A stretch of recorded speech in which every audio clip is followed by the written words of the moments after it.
Hello and welcome back to another instalment on Floppy's progress in Foster with me. We're going to look this time at creating a connection, because creating a connection with the dog helps them to feel safer, which in turn reduces anxiety and enhances learning.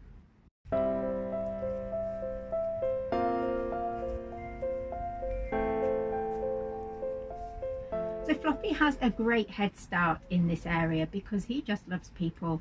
He wants to be everybody's friend. He checks in with his walker. He likes to have a cuddle. He likes to lean on you. And you've probably noticed in the previous videos about Floppy just how keen he is on physical closeness with whichever people happen to be around. And this is to people he knows as well as people he doesn't know. And this is important around the house, but even more so on walks, because if the dog is overexcited or overwhelmed, then their attention is going to be out there on their surroundings rather than with you and whoever else is with you. So it will be harder to get their attention, and they're less likely to be interested in treats or any contact from you that might be soothing. And we can see this with Floppy just when he hears a dog barking in the background. He doesn't need to see them, just hearing them can wind him up. And the same thing happens on walks. When it's quiet and there are no triggers like now, then he's keen to check in and have a sneaky cuddle, and he walks along quite happily on a loose lead. But if something catches his attention, such as the dog barking, or if he sees something, then he is going to start walking a bit faster. The chances are he'll be at the end of the lead. His attention might be darting around to different locations, and he's typically focused on finding out more about whatever it is that has upset him. So building a better connection with him will help to keep his attention on his handler during walks, which makes it easier to cope with him in situations that he finds a little bit exciting or overwhelming. Now, this is a delicate balance when it's a foster dog, because we need to find a connection that's enough to serve the purpose we need, which is to help him, but not so much that he won't be able to cope when he moves on into his forever home. So it can be a little bit tricky both for the dog and for the handler, because of course if I get too attached, then it's much harder for me to move him on to a new home, as well as him struggling when he goes.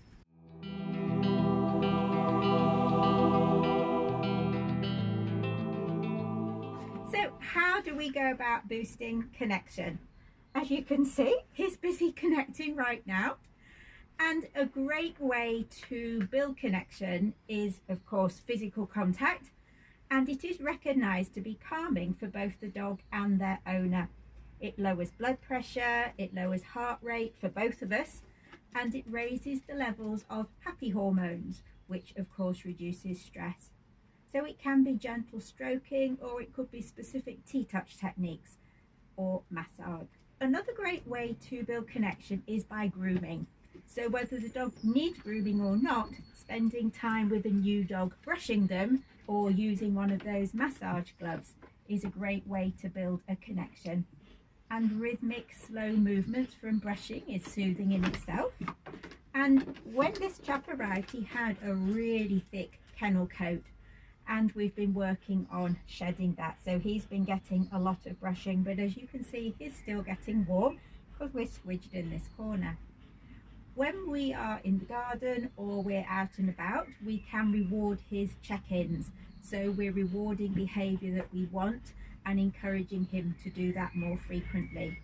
So this might be treats, it might be petting, it might be verbal praise. And that positive experience helps to strengthen your relationship. It's also important to be aware of his body language to communicate, and also your own body language in relation to the dog. So we want to understand how he feels about a situation and convey that we are supporting him rather than being threatening ourselves in that situation. So learning about body language for dogs and how they communicate in that way will help you make sure that you're not inadvertently giving out mixed messages or undoing the good work that you've been doing in other ways. So building a strong connection with the dog will help you to act in a way that builds their confidence at home and out on walks. They'll look to you for support, and you will be able to help them feel safer when you're there just by your presence. And this with time will help them to be braver about making better choices about what to do in a given situation they might previously have found difficult. So that's all for today. We'll be back again soon with our next instalment about Floppy. Bye for now. It's a bit warm, you know, squashed in this corner.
Look out for new videos every Monday, and why not subscribe so you don't miss out?